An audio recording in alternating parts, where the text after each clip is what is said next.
Video शुरू होने से पहले बताना चाहूँगा, आप अपने ईयरफोन पे लिखे एल को अपने लेफ़्ट साइड में और आर को अपने राइट साइड में लगा लीजिए।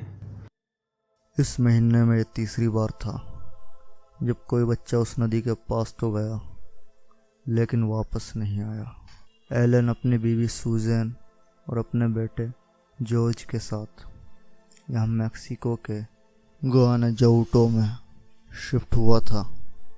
वो दिन भर शिफ्टिंग का काम ख़त्म करके पूरा परिवार रात में सुकून से सो रहा था कि जॉर्ज को बच्चों के खेलने और हंसने की आवाज़ सुनाई दी। जॉर्ज ने अपने कमरे की खिड़की खोलकर देखा तो नीचे दो बच्चे उसे देखते हुए बोले,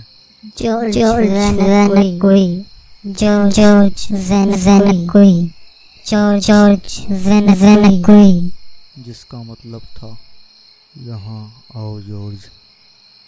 जॉर्ज केवल 9 साल का ही था, उसे सही गलत की भी समझ नहीं थी। दबे पांव जॉर्ज घर से बाहर निकला और उन दोनों बच्चों की तरफ देखा तो दोनों बच्चों के चेहरे पर शदीद नफरत थी।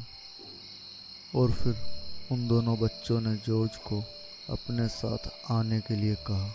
जॉर्ज उनके पीछे पीछे चल दिया कि तभी जॉर्ज को किसी के रोने की आवाज़ सुनाई दी जो जॉर्ज के एक कदम के साथ साथ बढ़ती जा रही थी। और एक नदी किनारे जाके देखा तो एक औरत उस नदी की तरफ दे रही थी, जिसने एकदम से जॉर्ज को पलट कर देखा और उसे नदी में ले जाकर डुबा दिया। और इस महीने में एक चौथा बच्चा था। इस सब की शुरुआत मैक्सिको से हुई। आज की हमारी कहानी मैक्सिको की एक सच्ची घटना पर आधारित है। मैक्सिको की रहने वाली एक महिला मैरी, जो एक मिडिल क्लास फैमिली से बिलोंग करती थी। मैरी एक बेहद खूबसूरत लड़की थी जिसकी खूबसूरती किसी का भी दिल एक नज़र में ही जीत ले। एक रोज़ मैरी के गांव में एक बहुत अमीर व्यापारी आया जिसका नाम एल्बर्ट था। और जब उसने मैरी को देखा तो एक पल में ही सोच लिया उससे शादी करने के बारे में, और उन दोनों की शादी भी हो गई। शादी के कुछ सालों बाद मैरी ने 2 बच्चों को जन्म दिया। एल्बर्ट अक्सर काम के सिलसिले में घर से बाहर रहता और एक दिन ऐसे ही वो काम के सिलसिले में घर से बाहर गया और कई दिनों तक वापस नहीं आया और ना ही उसने मैरी को कोई संपर्क किया। मैरी का हाल बेहाल हो चुका था। एक दिन वो अपने दोनों बच्चों के साथ नदी के किनारे बैठी हुई थी। एक घोड़ा गाड़ी वहां से गुजरी और जब नज़र गाड़ी पे पड़ी तो देखा एल्बर्ट किसी औरत के साथ उस गाड़ी में बैठा हुआ था। एल्बर्ट ने अपने बच्चों को देखा और मुस्कुराया, मगर उसने मैरी को अनदेखा कर दिया।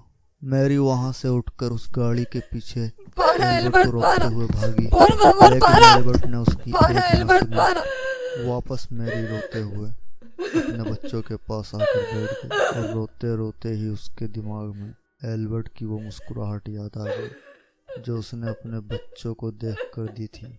मैरी अपना आपा खो बैठी थी। गुस्सा, जलन और बदले की आग उसके दिमाग में घूम रही थी जिसने उसका दिमाग खराब कर दिया था। और उसी अहंकार में उसने अपने दोनों बच्चों को नदी में डुबाकर मार दिया। बच्चों को मारते वक्त वो कह रही थी, Destroy Albert! Destroy! Destroy Albert! Destroy Albert! Destroy! जिसका मतलब था मैं तुम्हें तबाह कर दूंगी एल्बर्ट। बच्चों की चीख और उनकी घुटती सांसों के ख़त्म होने के साथ साथ मैरी का पागलपन भी ख़त्म हो गया। और जब मेरी होश में आई तो उसके पास पछतावे के सिवा कुछ नहीं था। और फिर मैरी ने इस गुनाह की सज़ा खुद को दी, उस नदी में कूदकर आत्महत्या कर ली। और आज भी उस नदी के पास मैरी के रोने की आवाज़ें सुनाई देती है और कई लोगों द्वारा उसे देखे जाने का दावा भी किया गया है। आपकी इस बारे में क्या राय है, ये कमेंट सेक्शन में बताइए। और ऐसी ही कहानियों के लिए जुड़े रहिए पुरानी किताब के साथ।